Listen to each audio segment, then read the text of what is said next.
할렐루야. 행복하십시오. 성령 충만하십시오. 예수님은 이 땅에 오실 때에 빛으로 오셨고 기적으로 오셨고 또 소망으로 오셨습니다. 예수님께서 오실 때 비춰지는 그 모든 이 빛을 받아들이는 심령과 영혼들은 하나님의 자녀가 되는 권세가 주어진다고 말씀하고 있습니다. 자, 요한복음 10장 1장 10절부터 12절까지 제가 읽어드리겠습니다. 그가 세상에 계셨으며 로마서 1장 9절부터 읽어드립니다. 참빛 곧 세상에 와서 각 사람에게 비추는 빛이 있었나니 그가 세상에 계셨으며 세상은 그로 말미암아 지은 바 되었으되 세상이 그를 알지 못하였고 자기 땅에 오매 자기 백성이 영접하지 아니하였으나 영접하는 자 곧 그 이름을 믿는 자에게는 하나님의 자녀가 되는 권세를 주셨느니라. 아멘. 참 귀하신 분입니다. 우리에게 생명을 주시고 또 오전에 말씀드렸습니다만 생명 되신 그분이 내 안에 들어오셔서 하나님의 자녀 삼으시는 그 권세, 그 권세는 죄를 물리치고 내가 구별되어 살아갈 수 있는 거룩의 능력이라고 말씀을 좀 드렸는데, 이제 그 예수 그리스도 안에 있는 자들은, 하나님의 눈들 안에 들어가 있는 자들은 하나님의 축복과 또 은혜와 인도하심과 영광 속에 살아가게 되는 줄 믿습니다. 그런데 그렇게 그런 빛으로 오신 예수님을 보지 못하는 사람이 있다면 눈먼 사람이거나 이해할 수가 없는 사람이죠. 빛에 반응해 내지 못하니까 결국은 병든 사람이 아니겠습니까? 이 성경에는 여러 가지 우리 신체를 이용해서 무언가를 이렇게 설명을 잘 해주고 있는데, 여담으로 잠깐 말씀드리자면, 제가 어떤 영화를 잠깐 봤는데 예수님이 재림한 이후 땅에 남아있는 사람들이 어떻게 살아가고 있는가. 그들은 이미 땅에 남아있는 자들은 예수 안 믿는 사람들이잖아요. 또 빛을 안 받아들인 사람들이잖아요. 그렇기 때문에 그들은 죄 가운데서 그냥 살아갈 수밖에 없어요. 그런데 남아있는 사람들끼리 우리 이렇게 살면 좀 안 되지 않겠는가, 나름대로 자성하고자 하는 어떤 의식이 있었는지 몰라도 죄가 여러분들은 어디로부터 시작이 된다고 시작합니까? 그 사람들 이제 그 영화의 그 작자의 생각은 말이었어요. 말로 죄짓고 말로 욕하고 말로 사람 속 뒤집어 놓고, 그래서 아예 죄 짓지 못하도록 예수님이 재림하고 난 이후에 땅에 남아있는 사람들은 모두가 다 성대를 다 제거해 버렸어요. 말을 못하게 하는 거예요. 그래서 사회를 정화시켜 나가려고 그렇게 나름대로 자구책 가지고 살려고 하더라고요. 여러분, 그렇게 해도 예수님이 아니면 살 수가 없고 거룩해질 수가 없습니다. 예수님만이 우리의 빛이고 생명인 줄 믿습니다. 그 예수님을 우리가 받아들이려면 살아있는 동안에만 기회가 있어요.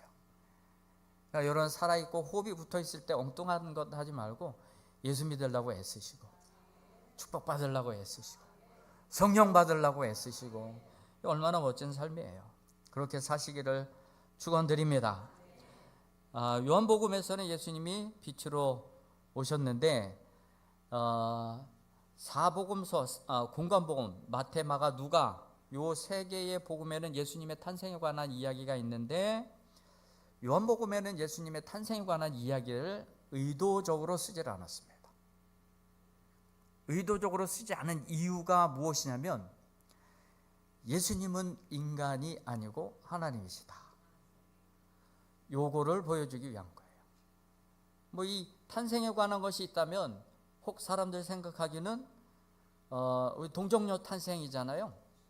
근데 이 동정녀 탄생을 놓고 이거 어떻게 이럴 수가 있어, 조작 내지는 의심이 굉장히 많을 수 있는 그런 부분이긴 하지만 이게 신학적인 그리고 구약에 대한 예표나 또 해석이 없이는 불가능한 부분이기 때문에 어쨌든 요한복음 자체 내에서는 기본적으로는 예수님의 탄생 이야기가 없어요. 이유는 예수님은 인간이 아니라 하나님이시다. 요거를 가르쳐 주기 위한 것입니다. 그래서 그 하나님이신 예수님이 이 땅에 오신 이유와 목적이 무엇인지 요한복음 20장 30절과 31절에 이렇게 기록하고 있습니다. 예수께서 제자들 앞에서 이 책에 기록되지 아니한 다른 표적도 많이 행하였으나, 특별히 요한복음에는요 7가지 기적의 사건을 특별히 기록해 놨습니다. 그 7가지 기적 사건의 핵심은 무엇이냐면 하나님이 아니면 하실 수 없는 일. 할렐루야. 7가지 기적 사건 여러분 이야기해 보실 수 있을까요? 그거에서 이제 딱 멈추죠. 거의 집에 가서 한번 읽어보세요. 7가지 이 기적의 사건은 하나님이 아니면 하실 수 없는 일. 그래서 이런 일을 하신 분이 바로 하나님이다. 이 예수님은 그냥 인간이 아니라 하나님이다. 그것을 가르쳐 주기 위함인 것이죠. 근데 그거 말고도 많은 표적도 행하셨지만 특별히 그 7가지 기적 사건을 기록한 것은 예수님은 인간이 아니신 하나님이시다. 그거를 가르쳐 주기 위한 것이다. 그리고 오직 이것을 기록하면 너희로 예수께서 하나님의 아들 그리스도이심을 믿게 하려 하며 또 너희로 믿고 그 이름을 힘입어 생명을 얻게 하려 함이니라. 그럼 예수 믿으면 생명이 있습니다. 생명이 내 안에 들어오면 변화가 되어야 돼요. 오전 설교 다시 시작할 거예요. 내 안에 성령이 들어오고 생명이 있으면 거룩해져야 된다는 것입니다. 할렐루야. 특별히 요한복음에서는 탄생 기사를 기록하지 않고 예수님을 로고스라고 이야기합니다. 로고스는 말씀이라고 하는 뜻인데 그냥 말씀이라고 하는 뜻이 아니라 신적인 힘을 가진 존재가 말하는 것, 그것을 로고스라고 이야기합니다. 예수가 로고스라고, 예수님이 로고스라고 표현한 것은 예수는 단순히 인간으로서 이야기를 한 것이 아니라 신적 권위와 권세를 가지고 말씀하신 하나님의 말씀이다. 그것을 보여주기 위한 것입니다. 그래서 이 로고스는 그냥 아무한테나 붙이는 것이 아니라 이 신적 능력과 권세와 또 자격을 가지고 있는 사람 앞에 그분이 이야기하는 것을 로고스로 이렇게 표현을 하기도 합니다. 당시에 이 헬라적 사고 방식에 의하면 예수님이 그 로고스 말씀, 그 신적인 이 말씀이 인간이 되셨다. 그러니까 요한복음 1장 14절에 그분이 독생하신 예수 그리스도 인간으로 오셨다. 요게요 초대 이단들의 눈에 볼 때는 굉장히 좀 충격적인 사실이기도 했습니다. 왜냐하면 그들은 이 육이라고 하는 것을 굉장히 이제 악하게 생각했거든요. 초대 영지주의자들입니다. 지금도 모든 이단의 뿌리가 다 거기에 있어요. 초대 영지주의자들은 이 육신을요 감옥과 같이 생각했어요.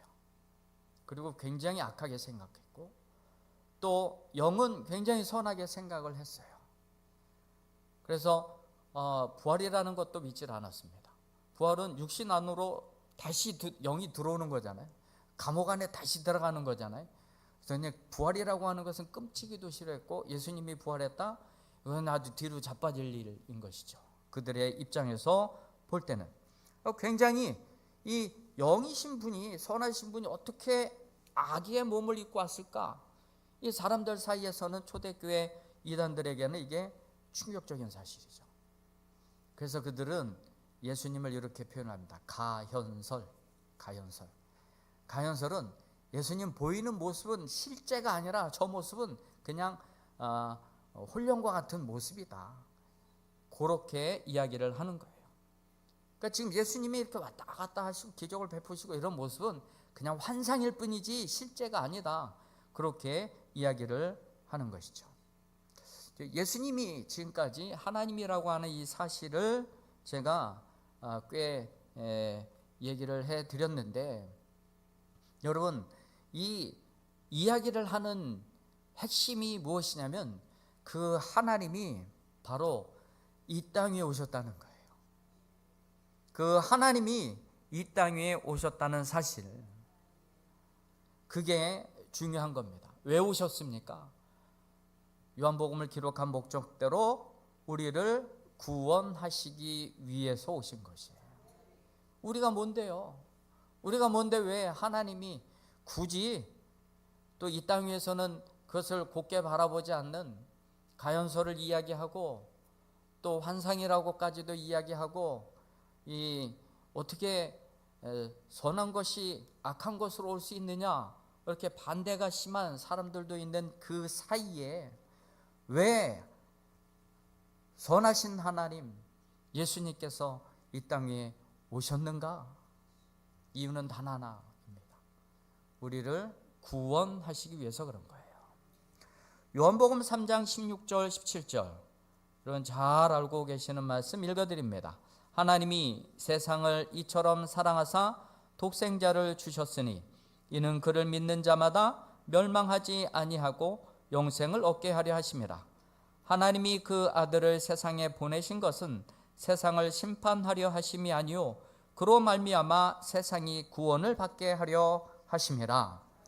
우리에게 구원을 주시기 위해서 이 땅 위에 오신 것이죠. 히브리서 2장 14절에서부터 18절까지의 말씀도 읽어드립니다.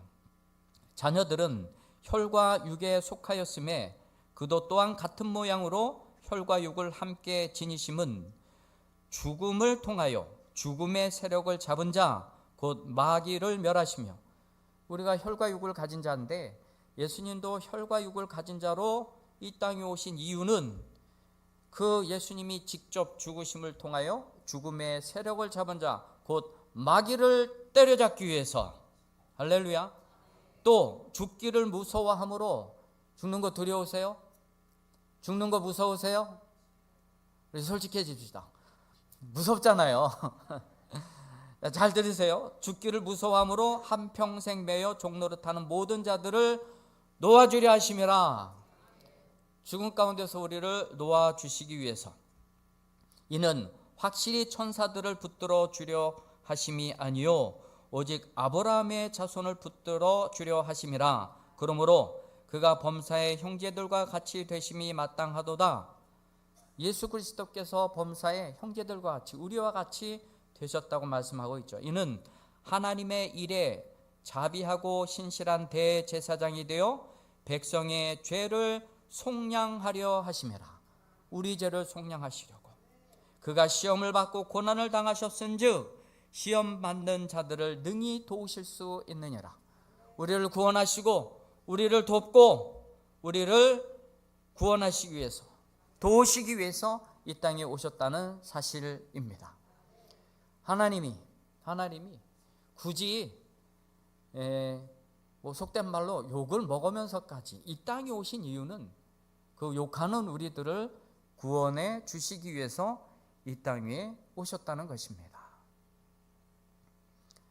이럴 때 아멘 좀 하시옵소서. 그럼 얼마나 멋있을까요?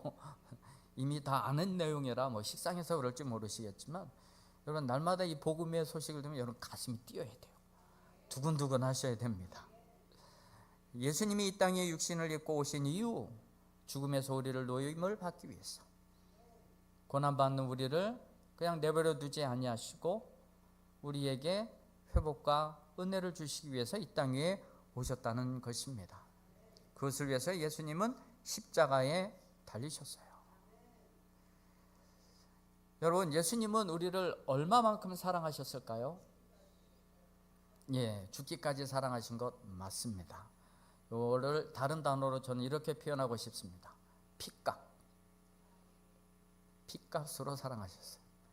예수님의 핏값만큼 우리를 사랑하셨어요. 예수님의 핏값은 얼마나 될까요?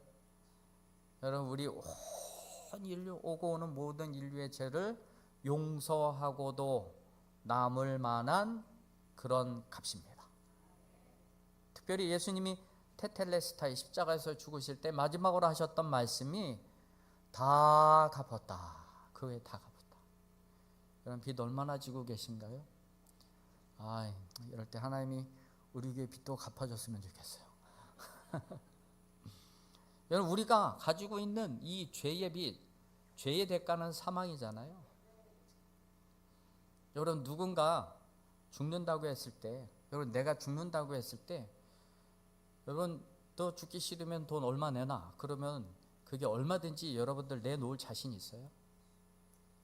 여러분 그게 1,000억이 되던 뭐 그 정도 돈 내놓으라 그러면 여러분 그 정도라도 주고도 여러분 살 용기가 있습니까? 사시겠어요? 여러분 핏값은요 따질 수가 없는 거예요. 그래서 예수님의 우리를 얼마만큼은 사랑하셨냐? 핏값만큼 사랑하셨다. 다시 말씀드리자면 우리가 갚을 수 있는 양이 아닙니다. 이 예를 이 마태복음 18장에서 우리에게 소개시켜주고 있는데 1만 달란트 빚진 자, 그 1만 달란트를 갚기 위해서요 그 자신이 뭐라고 이야기를 했냐면 내 자식들도 팔겠습니다. 내 모든 소유도 다 팔겠습니다. 내 아내도 팔겠습니다. 뭐 이런 사람들이 다 있어요. 그러니까 자기 혼자 살자고 그 1만 달란트 갚기 위해서 아내고 자식이 뭐 다 팔겠대요. 여러분 그렇게 얘기하는 사람 얼마나 한심합니까? 그러니 주인이 불쌍히 여긴 거죠. 아유 인간아, 그 빚을 다 탕감해 주었습니다. 감사한 일이죠.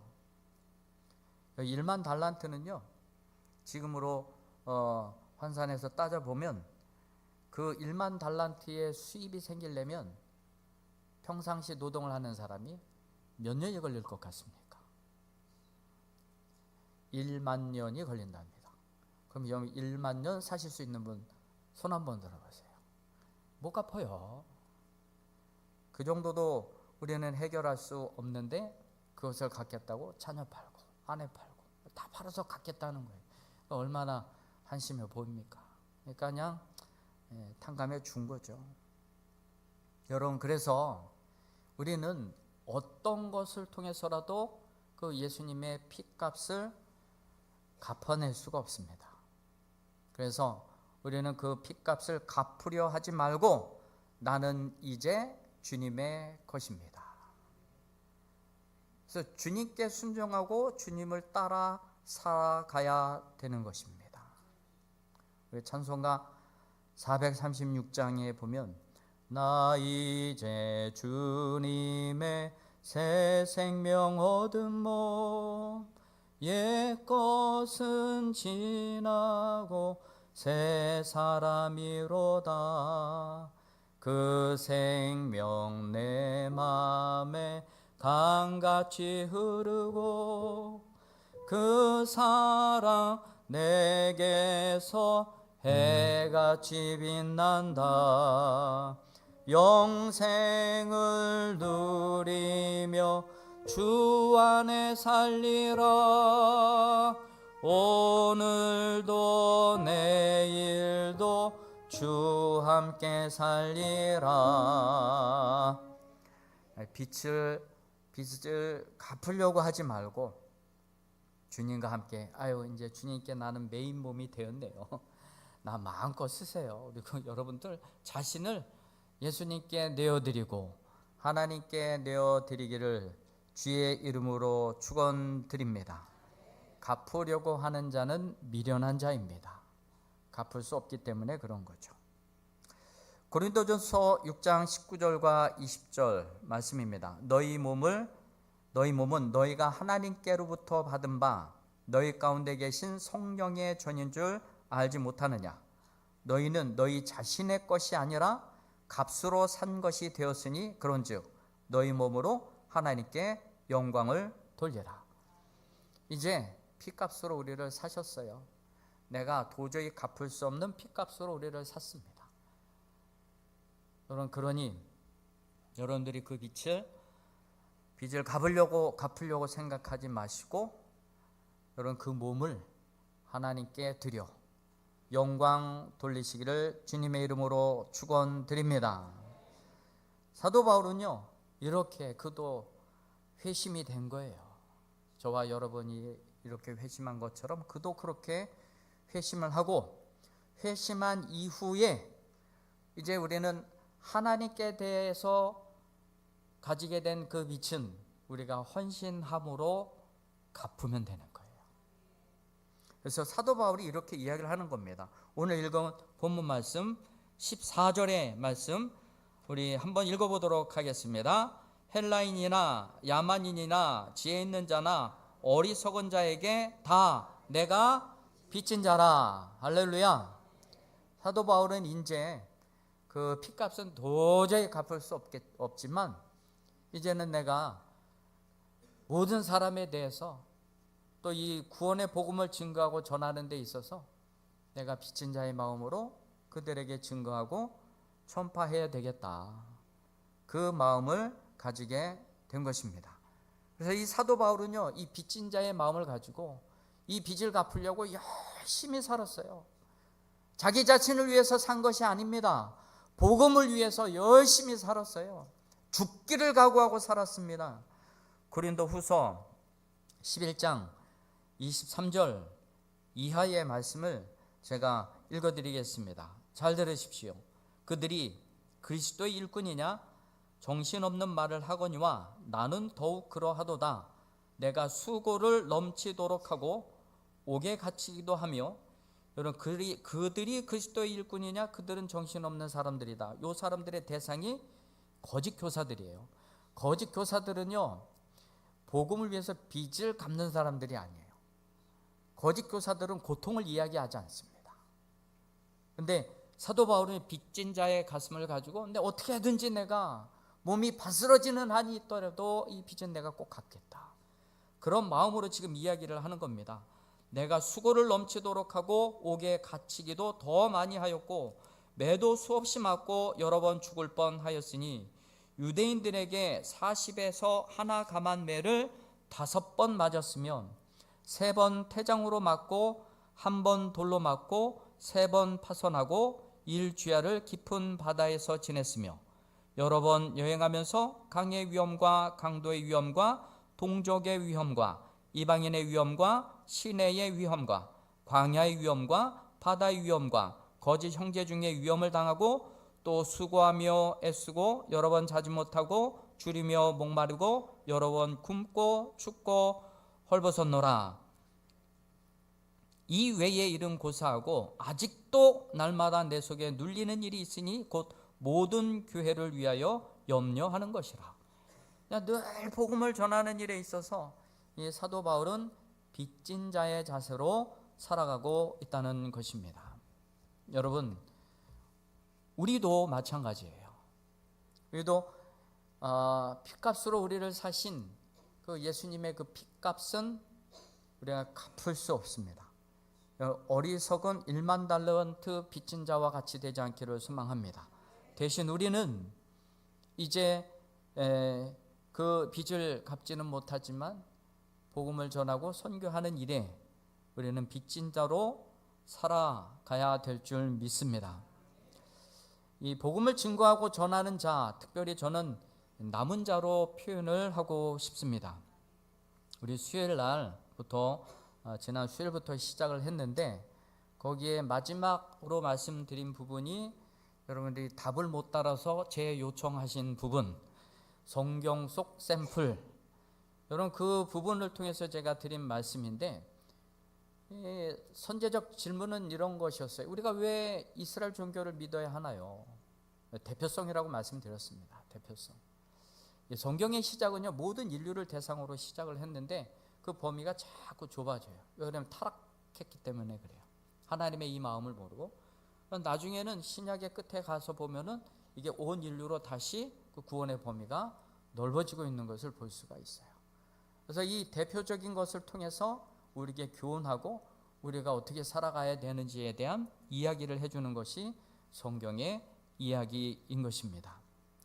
그래서 이 성경은 모든 인류로 시작했다. 타락 이후에 하나님은 아브라함을 통해서 이스라엘로 그 범위를 축소시켜 나가고, 또 이스라엘에 12지파가 있지만 그 중에서도 유다 지파에 관심을 두고, 유다 지파 내에서도 이사야서에 보면 남은 자를 통해서 예수 그리스도가 이 땅에 오시기까지 구원의 계획을 설명하고 있습니다. 마침내 예수 그리스도께서 이 땅에 오셨고, 예수님은 12명의 제자를 선택하고 그 12명의 제자를 통해서 초대교회가 생겨나게 되었습니다. 그리고 온 세계 성도, 지금까지 우리도 그 속에 포함이 되어 있고, 더 나아가 모든 인류가 구원받게 되는 그날을 요한계시록을 통해서 보여주고 있습니다. 하나님의 구원의 계획은 모든 인류에게 향해 있는 것이지 이스라엘에게만 향해 있는 것이 아닙니다. 결국은 구약은 점점 이 범위가 축소되면서 구원의 계획을 이야기해주고 있고, 신약은 그 범위가 점점 확대되면서 구원에 관련된 이야기를 우리에게 해주고 있습니다. 그래서 이 과정 가운데 중요한 신학적 개념 하나가 바로 남은 자입니다. 남은 자를 통해서 일하시는 거예요. 우리 전도하고자 하고 또 이 빚진 자의 마음이 있다면 여러분은 남은 자이리라 생각이 됩니다. 이사야 6장 9절 이하의 말씀을 마지막으로 읽어드리도록 하겠습니다. 이사야 6장 9절 이하의 말씀입니다. 여호와께서 이르시되 가서 이 백성에게 이르기를 너희가 듣기는 들어도 깨닫지 못할 것이요 보기는 보아도 알지 못하리라 하여 이 백성의 마음을 둔하게 하며 그들의 귀가 막히고 그들의 눈이 감기게 하라.